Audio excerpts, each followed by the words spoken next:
Welcome to the Astrological Overview for May 2022. My name is Krista Lynn. I am a professional astrologer and I just really love sharing astrology. So if you found your way here from the Alchemist Inkwell podcast or from TikTok, hello, this is where the details happen for all of the astrology that sometimes we cover in general on those. Sometimes we get to dive in deeper, but regardless, this is where I get to really dive in, focus on the astrology and share it with you transit for transit for what is happening over the month. So we are going to get started with May, which has a lot of dynamic change to it. So May is very much punctuated by ingresses, planets moving from one sign to another. There is a Mercury retrograde that we get to keep our eye on. And of course, we have the second of the two eclipses, the first of which happened on April 30th with that amazing conjunction of Venus and Jupiter really holding space for that eclipse that happened at around 10 degrees Taurus. So we're looking at a lot of change, a lot of pivot energy, a lot of new beginnings or initiation of something different, taking a new turn, realizing new things, depending on where this is happening in your chart. So again, for the eclipse cycle between now and July 2023, you're looking at the place in your chart where Taurus falls for the North Node for some increase of focus, and where Scorpio falls, where the South Node is, and there's a bit of a decrease of focus. So if you have your energy, and I can use my crystal to illustrate this, you put your energy in a place and it gets focused on that space. So you might be moving your focus away from one thing into another, noticing themes in your life coming up to help you release those things and help you focus more on other things. This can happen in a very quick way. So sometimes it seems like it's happening so quickly that something breaks or something feels very sudden, and that can be abrasive to the way that we receive it, but it's also a time of transformation. So if you're knowing and understanding that these changes are supposed to be happening, you might be able to handle them and to flow with them with more grace and ease than if things were just happening to you and you could only react. So that's one of the things that I hope is a benefit of listening and watching these astrological overviews. And of course, on the Alchemist Inkwell podcast, on my TikTok, I will be covering all of these as they happen as well. And here you will find the added, more astrology dense version of really the details of what's happening behind the stars. So we'll dive into May, again, remembering that this is just right after that first eclipse that was a solar eclipse in Taurus. Now we're moving into the 1st of May, where Venus is still quite conjunct Jupiter. So those two are still together in Venus's exaltation in Pisces, and Jupiter is in domicile. Jupiter rules Pisces. So at this point, the first week of May is really filled with sextile aspects. So it's a week of opportunity. And the first that happens is Venus forming her sextile with Pluto, which at this point is also retrograde. So there's a lot of very slow internal transformation happening with that. Pluto's themes turn inward, and it may not be that noticeable. So don't be looking for massive like internal crises or identity crises along with this necessarily, because Pluto in and of himself is a planet that is very far away. It's the furthest one out. So it moves very slowly. So it's not going to be as easy to pick up on that day to day as it might be for something like Mercury, which moves quite quickly. And we do have a Mercury retrograde that we will be looking into this month. So thinking about Venus making the connection from Pluto to us in this aspect, we have this evolution of relationships with ourselves and with how we are in relationship with others, and what that says about our connection to our subconscious, our unconscious. How is the world reflecting what you believe for yourself, how you're treating yourself? How is who you are generating and connecting the energies of the people that are coming into your life? How are you a magnet for these people? And is that the kind of magnet you want to be? So this is an opportunity to recognize how the outer world is reflecting your inner relationship with yourself.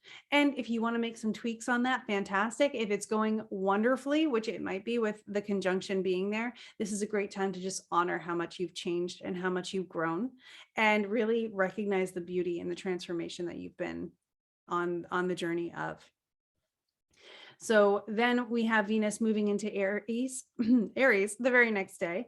Aries is not Venus's most comfortable position in the sky, but that doesn't mean that it's going to be all horrible the entire time. No one aspect, no one transit is all horrible all the time. The planets are doing what they're doing. They have flavors based on their conditions and on other aspects, but I don't encourage anyone to be gloom and doom about an individual transit, because it also really depends on your natal chart, the way that you receive it. Personally, Venus in Aries is my natal position. So it's a Venus return for me. It's a return to my comfort zone with the way Venus is. And true to form, Venus in Aries is more assertive in relationships. Venus in Aries is more direct, will make the first move, as I have always done in my relationships. And it's possibly someone who really enjoys the thrill of an argument or a really good debate with someone. On the other side of that, you might find that you want to feel a little bit more contentious. You want to express your frustrations a little bit more. And I encourage people to find the healthy ways to do that. If you have a friend who is willing to debate with you, knowing that those boundaries of friendship will not be harmed, or boundaries of whatever relationship will not be harmed, fantastic. But I do recommend informing people as much as possible of how you're feeling, which might be easier to do because you're feeling very assertive and you're having these feelings, and it's just straight from thought to feeling to words. So as you have this opportunity, well, Mars is still in Pisces, taking things slow, letting things simmer. You have Venus in Aries ready to really express. So there's this interesting dynamic going on there. Then we have on the 3rd, Jupiter taking up that position and forming the sextile with Pluto the way Venus did. This will help us evolve our philosophies in a lot of ways if you want to apply this energy. And then the next day, Mars will form a sextile with Venus on May the 4th. So what I enjoy about this is, if you're kind of a nerd like me, May the 4th be with you. We will also have May the Force be with you with this, because Uranus is a very unique planet that likes to really bring radical change, speedy change. Mars likes speed as well. So there will be opportunities to make impactful revolutionary change, possibly in the way that your ideals affect your reality. So thinking about Mars in Pisces, that sea of subconscious, the ideals, the faith, the spirituality that might come along with it, and making decisions in how that's going to look for you moving forward from this day on.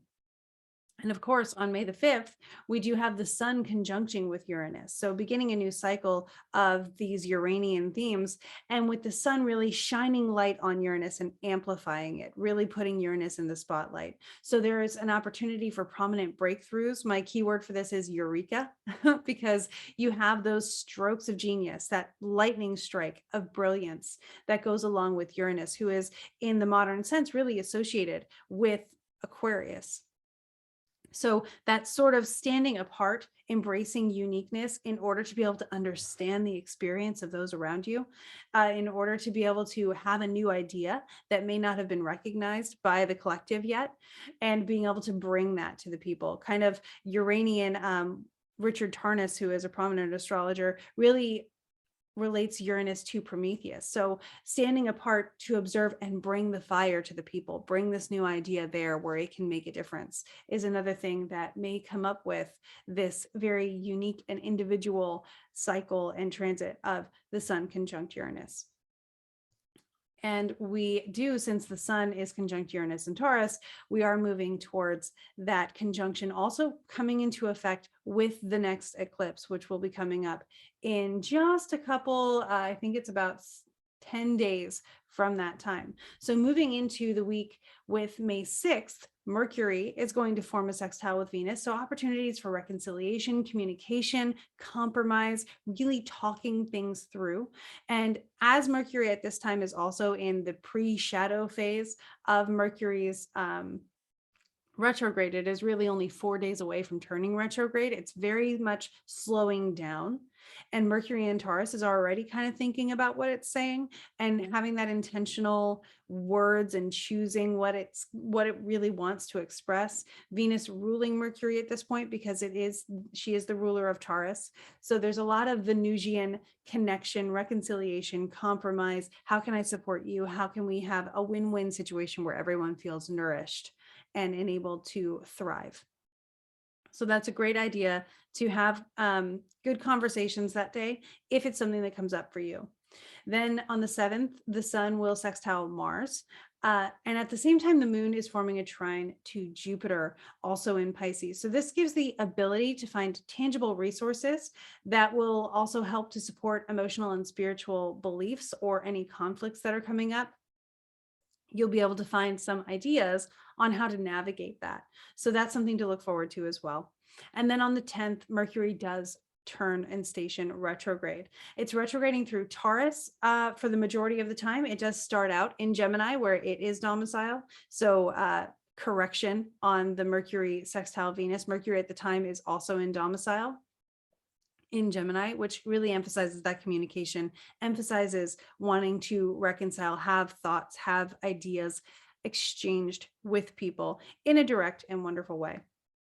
So the translation holds because I had that in mind when I wrote the translation, but I apologize that I got that typo in my expression now. So Mercury begins the retrograde in 4 degrees of Gemini, and then we'll move backwards all the way towards 26 degrees of Taurus. So that pre-shadow phase started when Mercury hit 26 degrees of Taurus, and that was around April 20. Let me just make sure I get my dates right. April 26th through May 10th was the time where Mercury first covered these degrees. So you may have noticed themes that began or came up around April 26th through May 10th are the things that you get to readdress, revise, revisit, reconsider during the time between May 10th and June 3rd, when Mercury retraces its steps and really brings up the opportunity to take a second look at something. If this were a book, this would be the editing and revision phase, making sure that everything is T's crossed, I's dotted, everything's done the right way, so that when things begin again on June 18th, or I'm sorry, that's the end of post shadow, when things begin again on June 3rd, things over the post shadow phase get to be finalized. This would be the publishing process, the polishing, the formatting of the book. Everything is good. Now we're making it pretty. We're putting on the final touches before sending it out into the world. So that post shadow phase where things will solidify will be from June 3rd to June 18th. So thinking about your natural resources, thinking about just checking in on finances, making sure that you've got a good understanding of where you stand with those things to make sure that you feel supported, that you are equipped for everything that you want to be taking forward into your life. On the same day that Mercury stations retrograde, Jupiter will be coming into Aries. So this makes us feel a little bit impulsive. So recommending very much to take a deep breath before making decisions, trying not to rush things too much. I know that it may feel like you want to rush, you want things now, the impatience may be there, but this is a time where it is okay to say, you know what, I'll get back to you on that. And then make sure everything is in order and everything is prepared in order to do something, the justice that you want to see done. So that is Mercury retrograde on the 10th. Then we move into the 13th, the week of the 13th. And on the 15th, the sun will square Saturn while also forming a sextile aspect with Neptune. Now, the sun square Saturn is going to set up and be there for the full moon eclipse happening between the axis of the sun being in Taurus and the moon at this time being in Scorpio. So thinking about the sun square Saturn and then moving that into the eclipse, the sun with the square to Saturn brings conflicts. They're at cross purposes. They have different ideas of what should be done. And so the sun in Taurus is thinking about natural resources, is thinking about finances, and Saturn is thinking about how can we restrict things? How can we be more frugal, possibly in this sense? How can we make this more of a less individualistic, but also how can we make this something that affects the long term, that is built to last? How can we think a little less now, more future? So now we're going to move into the eclipse, and I'm going to share my screen as I will do for both lunations. So for this technical full moon eclipse, for Gemini season, and also for the new moon that will cap off May. So I'm going to share my screen so that you can see everything that is happening with this as well. Okay, so you should be able to see the May full moon eclipse. And what we'll see here is that the moon is at 25 degrees of, there it is, there's my little circle, is at 25 degrees of Scorpio and right on the south node. Their closeness here, their proximity is what makes this an eclipse. Also, the sun being over here, being on the north node, makes that the full moon because they are opposing each other, and it is an eclipse because it is so close to the nodes, typically within 15 degrees of a node will signify an eclipse.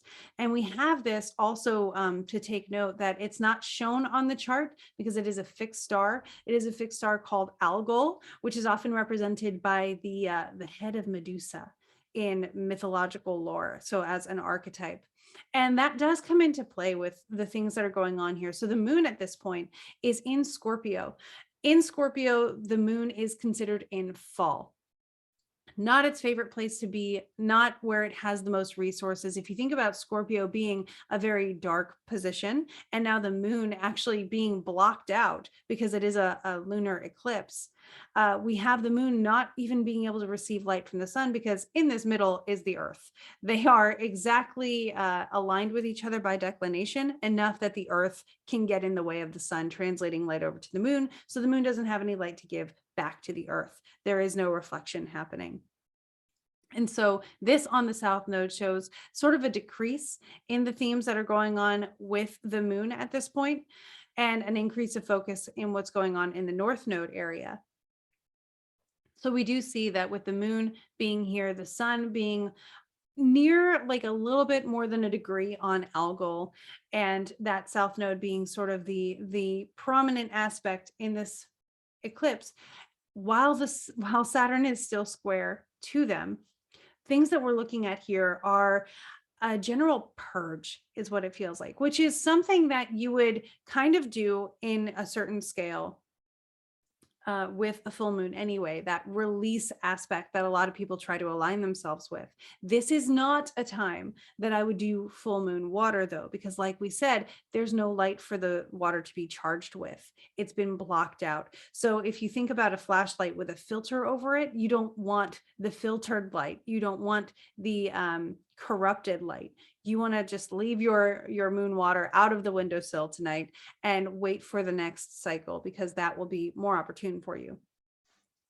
So thinking about things that are decreasing around this time, it's very much like a purge. Scorpio loves to purge things as well. So we're looking at all of these really interesting placements, kind of reiterating a similar theme of purging things that are not doing well for us. So if you imagine that you've taken something into your body that is not aligned with your body's highest health, and your body ejects that in the most direct way that it can.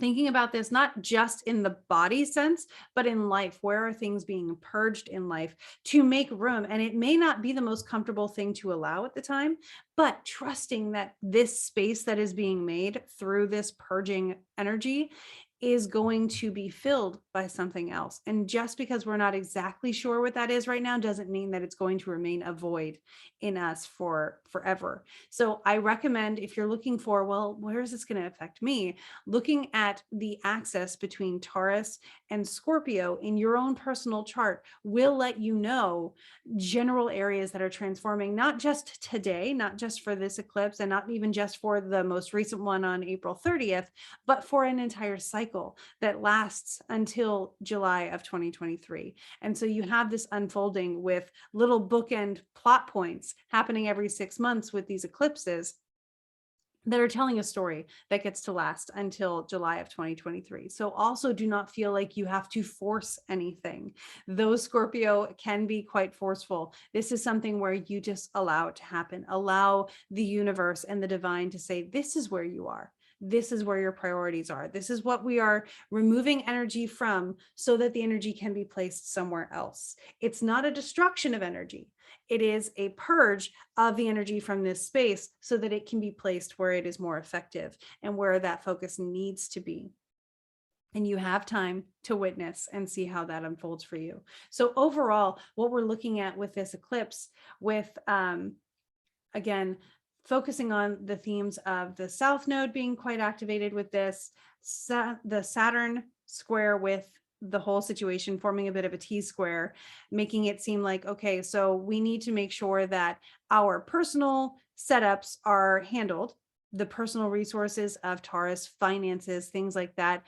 Scorpio also being investments in the deeper things, and the releasing of those resources into something, again, that kind of purge energy. And Saturn and Aquarius saying, okay, but how does that look in the long term? And allowing it to be something that you allow to be restructured over a longer period of time. Saturn is not speedy.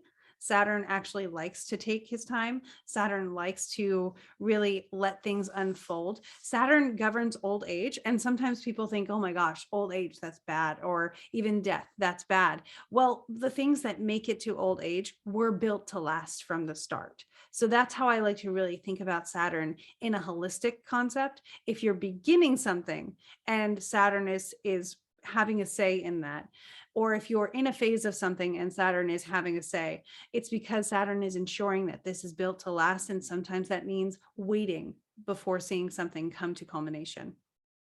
So overall, we're looking at possible shifts in social and economic structures in the way that resources are delegated or acquired.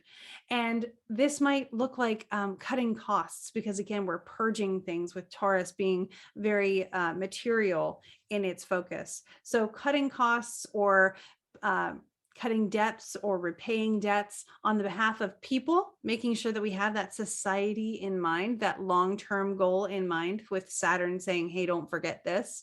And also there's this vague start to it because we are at the beginning of this cycle. So we only had a preview of the Taurus and Scorpio axis in the middle or end of November, with that last lunar eclipse that was in Scorpio last year. So if something came up around then, you may be playing out a new plot point in that story.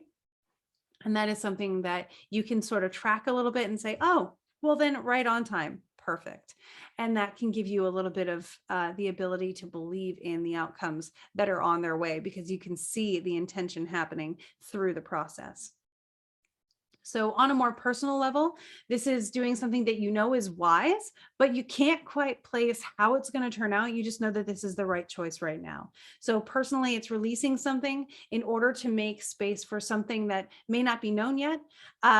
With that algal and self node theme, I do want to share kind of a metaphorical story that, again, don't let this freak you out. It's just a very interesting archetype to explore, where with algal, we have this quick and merciful purging, or even, since it's the head of Medusa, it's the sweeping and separation of the head from the body at that point when Perseus removed Medusa's head to conquer the Gorgon, which I really recommend reading Demetra George's Mysteries of the Dark Moon Goddess to get a more fuller context of what's really behind that myth.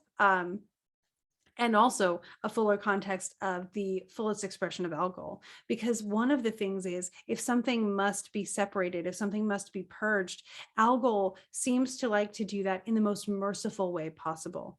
It's interesting to note that the guillotine was developed during an eclipse cycle that also had influence from algal. And the guillotine was developed because executions were happening at the time, and this person wanted them to be as swift and painless as possible. So it was adding grace to that transformational death and rebirth process that kind of removed the pain as much as this individual was capable of doing. So in our own lives, I'm not saying that you're going to lose your head. What I'm saying is that the transition from one state to another may have a transition that is as swift and painless as possible, even though the loss of this thing may require or bring about the opportunity to grieve it. And allow yourself to feel, hey, this absence is suddenly there. I'm going to honor that. I'm going to acknowledge that. And as I prepare for the rebirth of what is going to fill this space, I am going to let myself feel those feelings. So when I recommend affirmations for this lunation, for this eclipse, I honor my emotions and I express them in the highest way possible. The highest way possible is not bypassing with toxic positivity. The highest way possible is, if you need to cry, cry. If you need to scream into a pillow, scream into a pillow. Let yourself feel everything so that it goes through you and then can be integrated and rebirthed into something new. If you let it remain stale, it's not going anywhere. And if you're feeling joy, feel it to its fullest extent. Let yourself really lean into that feeling.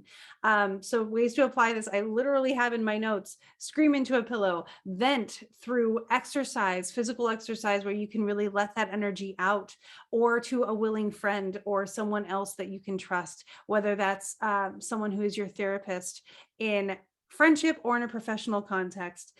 And also journaling, letting your thoughts be put into a space where you can see them objectively is always something that is helpful.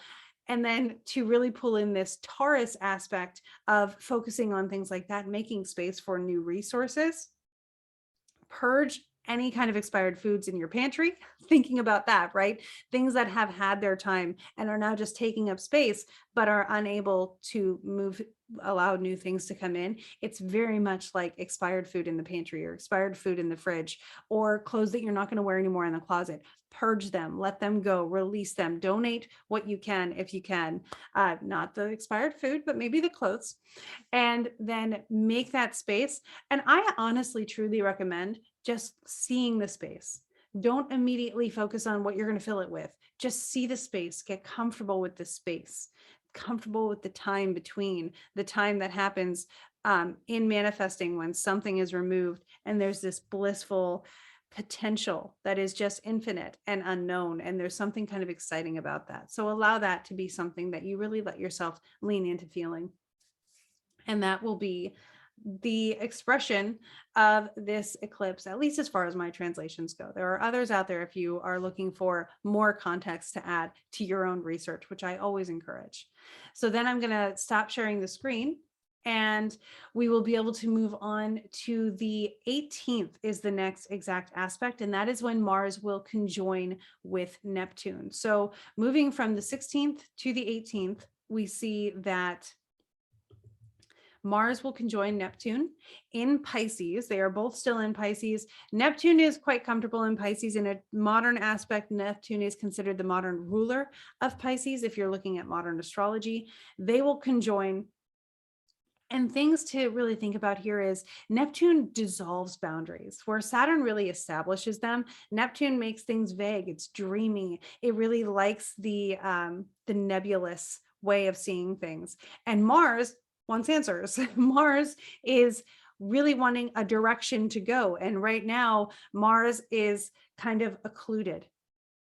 So Mars is looking for somewhere to go, and Neptune has this haze going on around it. One of the common archetypes for this kind of interaction is the fog, which is Neptune, of war, which is Mars. So keeping in mind that confusion around a sense of direction, confusion about where to put energy, or even where to channel aggression may happen at this time in your life, but also in society. Neptune, again, is one of those far out players. So it tends to move very slowly. Mars activating it, bringing it to our awareness, but also this may be something that you see more in the headlines than in your actual personal day-to-day life. You may also notice it there, where you just suddenly don't really know where you're going with this sentence, or don't really know where this project was headed, and you might change the way that you see things, or allow yourself to envision things in a different way. There's a lot of potential energy that goes with this, that stillness of waiting to move.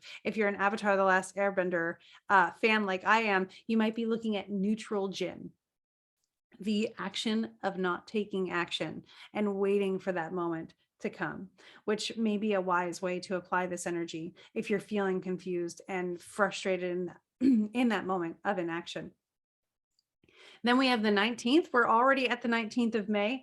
And at this time, the sun will form a trine with Pluto, which is retrograde, and Mercury, being retrograde also, will form that sextile aspect with Jupiter, who is now in Aries. So what we have here on the 19th, and let me just pull up the chart for my own reference so I can make sure I get everything accurate for you. So Mercury is at this time at 2 degrees in its retrograde 2 degrees Gemini, and it's forming that sextile aspect with Jupiter, who is, it's going to happen at the 1st degree of Gemini and the 1st degree of Aries for Jupiter. So what we have is this sun really bringing in that transformational internal transformation of Pluto, and Mercury communicating what's going on thanks to Jupiter. So this expansion of taking action. Again, Jupiter is very much expanding the heat, expanding the fire, taking expansive risks, possibly in Aries, or taking charge, maybe that sort of leadership potential that comes with the creative fire abundance that will be there with that Jupiter energy. And now it's like we have internal transformation going on, and we feel that in ourselves thanks to the sun and Pluto, but we also have the ability to communicate it. Probably something that we communicate to ourselves first with the retrograde energy being there, but Jupiter may be allowing us to share that with other people as well, as Mercury on the inside comes to an understanding, and then Jupiter says, here's what I can do about it. And then we have Gemini season. So we get to look to the next chart here. If I can swap out my charts and share again, we're already there to see Gemini season. So I have new moon in Gemini. That is the incorrect chart. Let me pull up the actual Gemini season chart, and I'm going to have to do it this way. So now you get to see how I use my lovely program, which is also kind of fun. So Gemini season, we're going to select that one, and you got a little bit of a preview of the new moon in Gemini that will be coming later. Thank you for your patience as I figured that out. So Gemini season is going to have the sun moving into 0 degrees Gemini. As you can see, if my circle shows up, there it is. You can see the sun at 0 degrees Gemini happening around 9:23 p.m. Eastern time. That you can kind of adjust it for your time zone with that. And you can see that the sun will be conjunct Mercury, who is actually applying towards the sun. So they're moving towards each other since Mercury is moving backwards by our perception. And what we're looking at, the houses are maybe not so effective for depending on where you're at. If you're in New York, fantastic. You can interpret using the houses as well. If you're in somewhere else, then the way that this is all set up with the ascendant and descendant may be different, which would change the way that the houses are as well. So we're just looking at the transits and the dignity of the planets in the signs that they're in.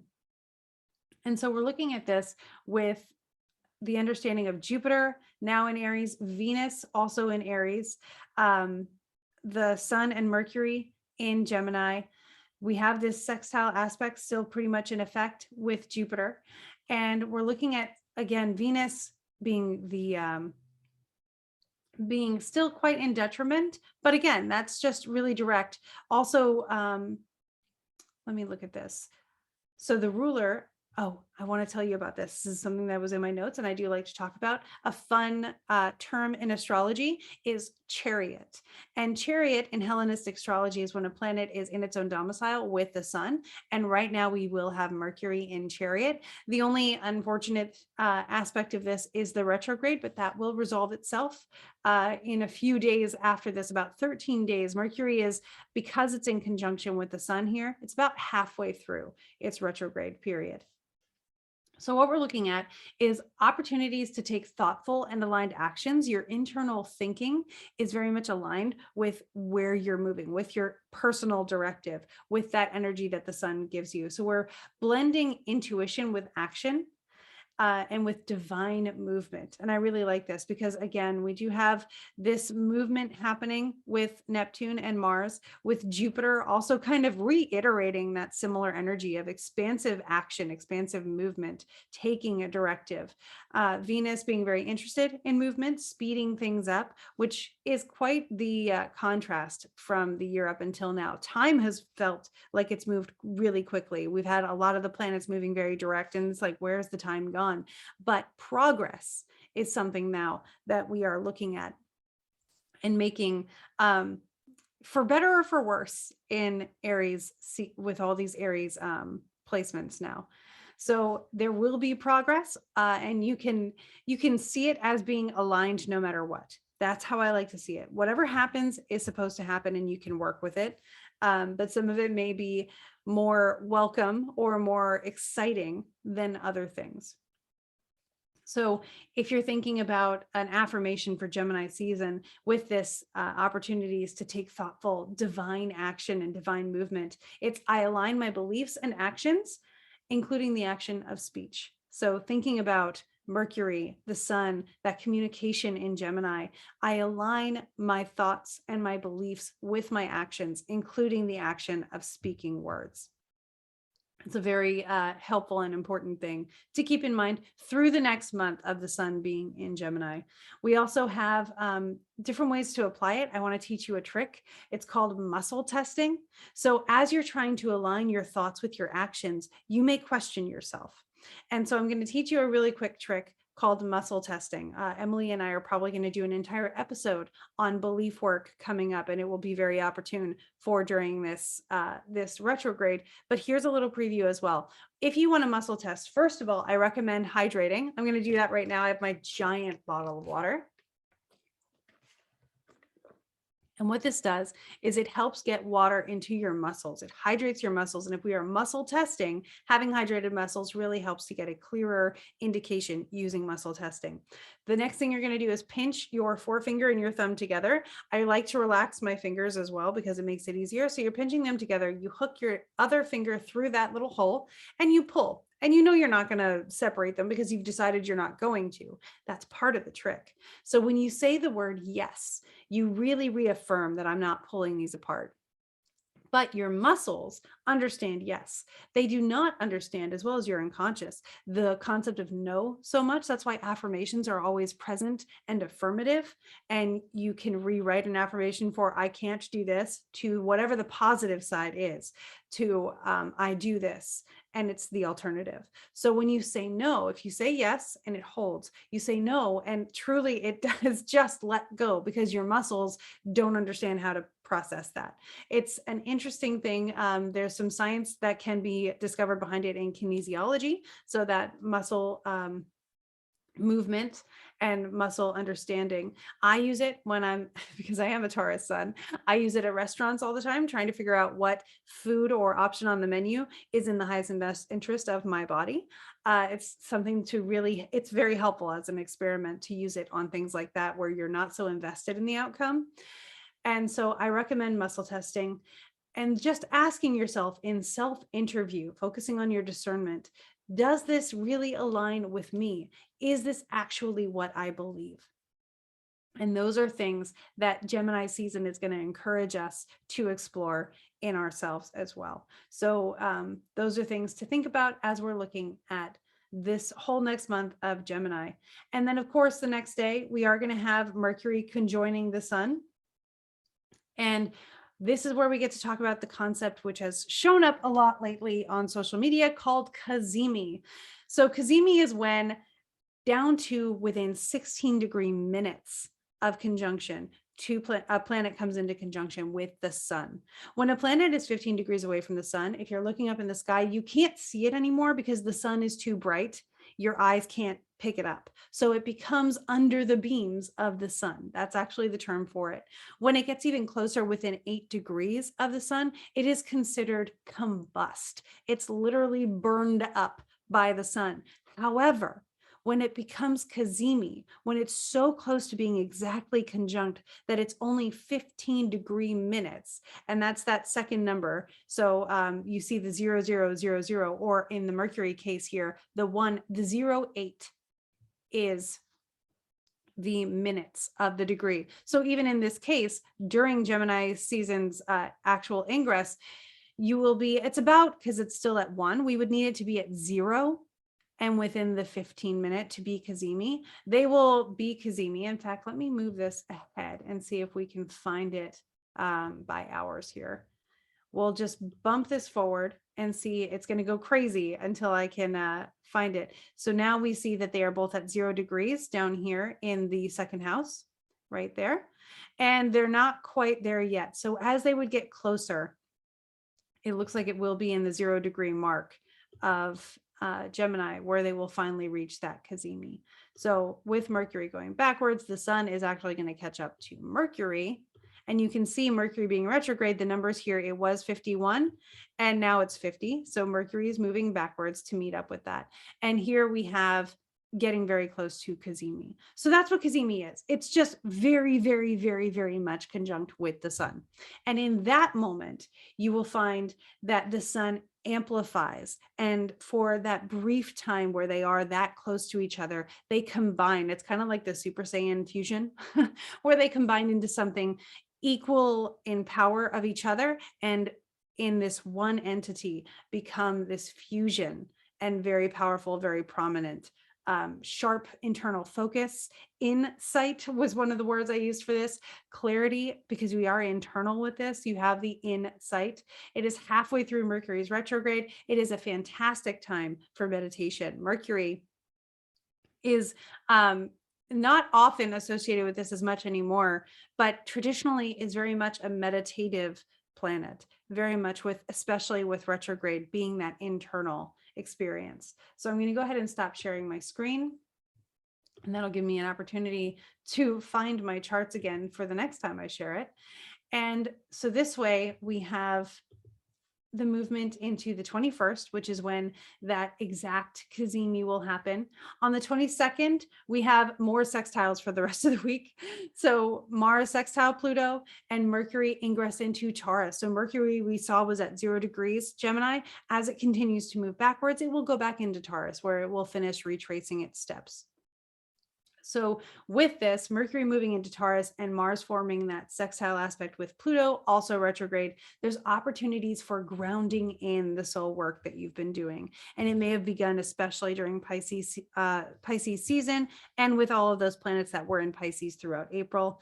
Mercury is doing a throwback to the end of April with this, revisiting themes of resources and connections and nature and support, and the way that you support yourself internally. How do you support your unconscious? How do you support your mental health with tangible tools in your life? Those are important things to keep in mind. On the 23rd, the sun will also form a sextile with Jupiter, and Mercury retrograde will also form a sextile with Mars. So we are looking at both of these, emphasizing opportunities for candid communication. I love this, especially during Mercury retrograde, really expressing your feelings, speaking your mind, speaking out, and making aligned declarations that you get to really think through before you say them. So Mercury retrograde is saying, my mind's moving at a slower pace right now, but I know what I want to say. I feel aligned with what I want to share. And so you've had the opportunity to be able to share this, and you have the opportunity to make a declaration of what your manifesting statement might be. This is what I want in my life. I actually heard a friend of mine mention how her husband manifested her in his life. He was climbing a mountain in Colorado, got to the top, threw his arms open, and declared these traits he was going to find in the person that he was looking for. And then 2 weeks later, met her without any connections at a party. And the rest is beautiful history. So thinking about things like that is a really great opportunity for if you want to take advantage of this energy, remembering that astrology is happening regardless. So you may not be thinking about it and still take advantage of it because you are moving in alignment with your own flow. You do not have to let the transits govern what you do this day. I actually like to look at transits when I know I'm feeling something and see if the transit affirms what I'm feeling. That's my favorite way of letting the chart affirm me rather than me having to fit the chart. That's the chart's not living and breathing and doing something. The chart is reflecting what the sky is doing in your relationship with that. So don't let the chart govern you. Let it affirm you. Let it really encourage and validate you. On the 24th, there is, you guessed it, a sextile between Venus and Saturn. And this is the day that Mars will also ingress into Aries, where Mars is domicile. So Mars is back home. And at the same time, the moon will be conjunct Jupiter, really making this feel tangible for us. We'll be able to kind of expansively feel that Arian energy. And so what I'm thinking with this is opportunities to structure our interests and our passions that are supported by impulses towards our desires. So I really feel like doing this thing. I have the energy to do it today. Mars being in domicile, coming home to a bunch of house guests with Venus and Jupiter and all the friends in there. So this is a period of initiatory action and progress, thinking about like a pioneering kind of spirit, and maybe putting the cart before the horse a little bit, because we do have that expansion of Jupiter possibly helping us take things a little too far, which we are going to talk about near the end of the month when Mars and Jupiter do conjoin on the same degree. So we capped off April with Jupiter and Venus conjoining, and they had a lot to agree about in this. And now Jupiter will be conjoining with Mars on the 29th. But before that, we do have Venus square Pluto on the 27th, which might have some impulsive desires again, with the at cross purposes with each other that will initiate and bring about activated rebirth and growth. So some kind of conflict in relationships, or even again, relationship with self, maybe an action that happened more quickly than we thought. You might make a mistake that leads to transformation. That's why mistakes are okay. You might notice something happen around you that leads you to just change the way you thought and to really hold your values in yourself in higher regard and really think about yourself differently. So there may be a trial to experience that leads to, like the training montage in a superhero movie, that leads you to something stronger, that makes you capable and really helps you self-actualize. So this is a situation where something might break if it's not handled with intention and care. And sometimes it's their time to go. So I've had crystals where I kept them so safe in my necklace in a little crystal cage, and that necklace would just break and the crystal would end up in a toilet just as a toilet was flushing, or just as a sink was draining, or whatever that was. It wasn't that I had done something wrong. It was that the purpose of the relationship between that crystal and myself, or even a pin of Legend of Zelda, which if you want to hear that story, let me know on TikTok and I'll tell you about the saga of my Lonk from Pennsylvania pin. But how it is just their time to leave. And we see this in movies all the time. It's a bit of a feeling to feel, but it leaves room because it means that you've been readied. You have finished your training. You have actualized whatever it was that pin or that crystal or that other aspect of your life was teaching you. So that's something to be aware of on this day as you witness the energy of that. On the 28th, we have Venus moving into her domicile of Taurus. And this is actually co-present with the moon also being there at the time, as the moon is moving towards its new moon in Gemini. So Venus and the moon, Venus in domicile, happy to be there, happy to be home, lots to really catch up on, and the moon being exalted in Taurus, very much comfortable and in comfort. So this is us getting back to comfort, really redefining and kind of unpacking when you come home, that nesting feeling of relaxing and being back where you belong and being back where you're comfortable in that comforting state. It also may help us redefine what comfort looks like for us based on what things feel like now. So if you've ever gone away to camp and you've come home and your mom went through your room and donated a bunch of stuff, but your room's clean now, and there's that wonderful feeling of it's clean now, even though it's different. Maybe that's just me. I don't know. But there is that opportunity for, this is different, but I can get comfortable with it. I have the ability to slow down and rest. It's something that Venus doesn't get recognized for as often as maybe she should, is the rest that Taurus likes to bring in order to nurture our energy.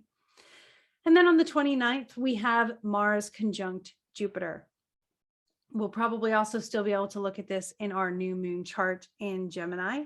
They will be separated by a degree by then, but I'll still bring it up and I'll show you what that looks like when we get to that chart. First, let's talk about what that might feel like, because at the same time with Mars conjunct Jupiter, they are forming a sextile aspect with the sun, now in Gemini.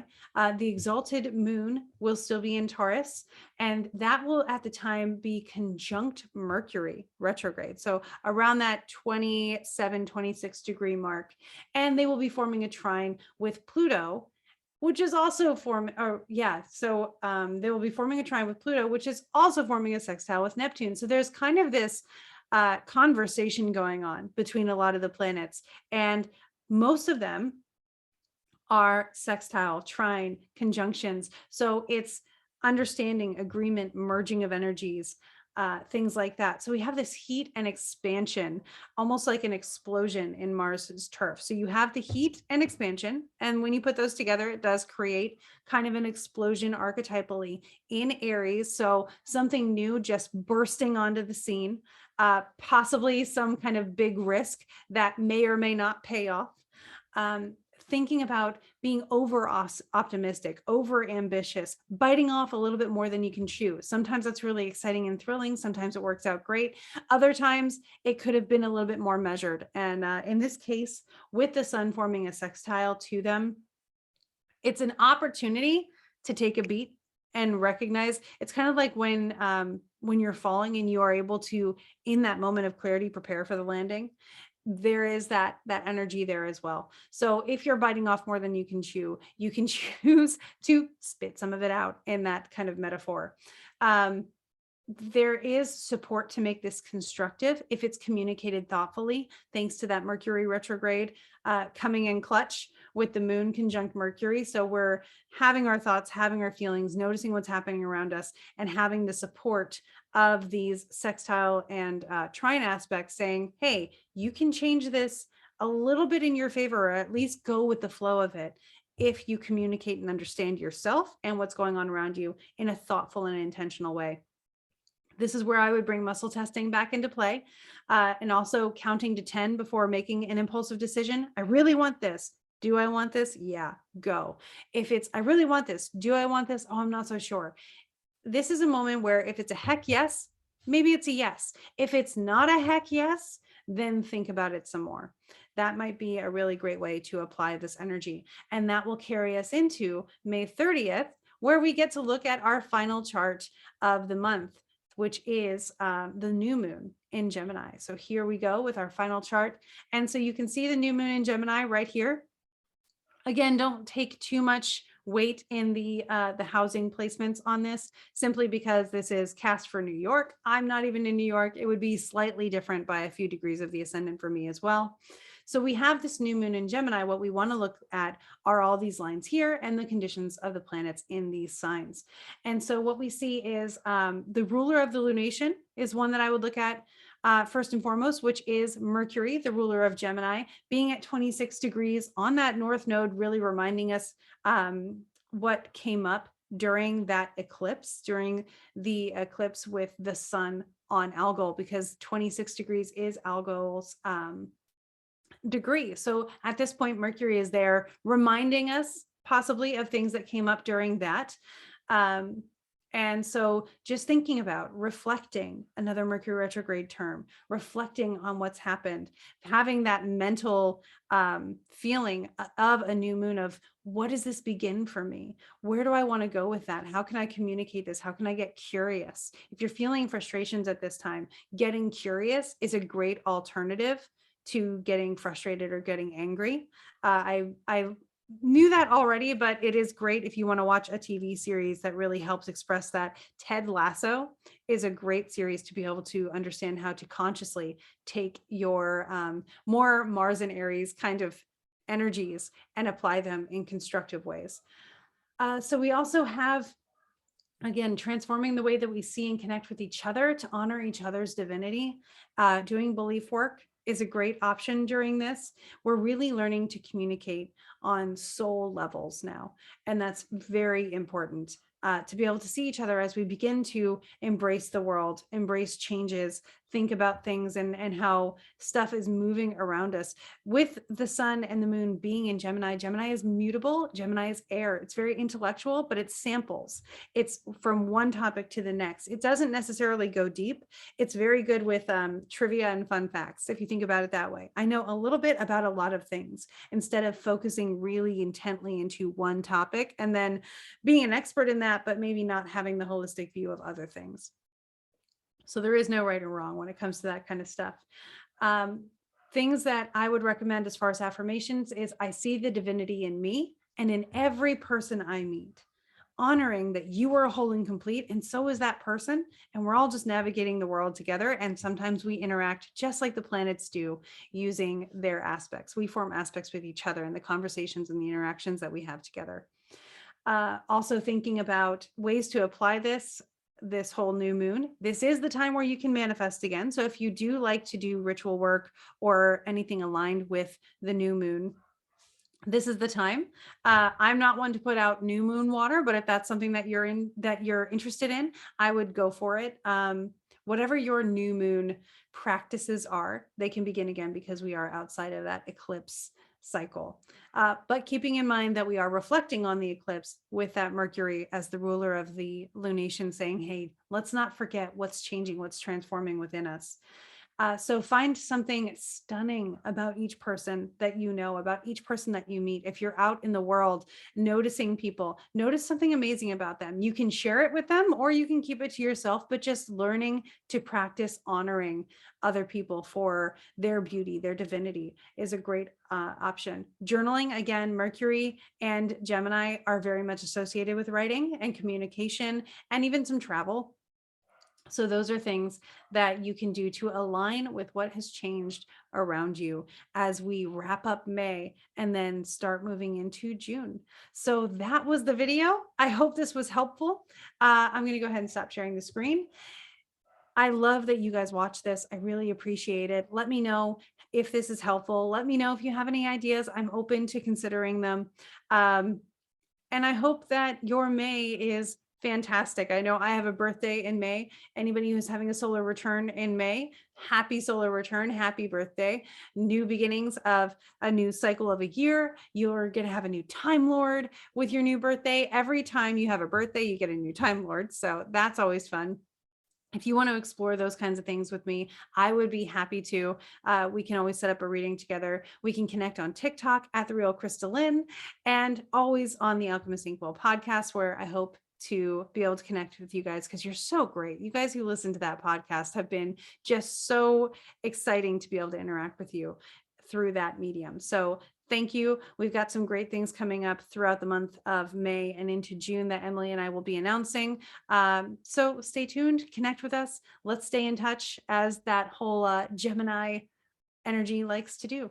Have a blessed and wonderful month.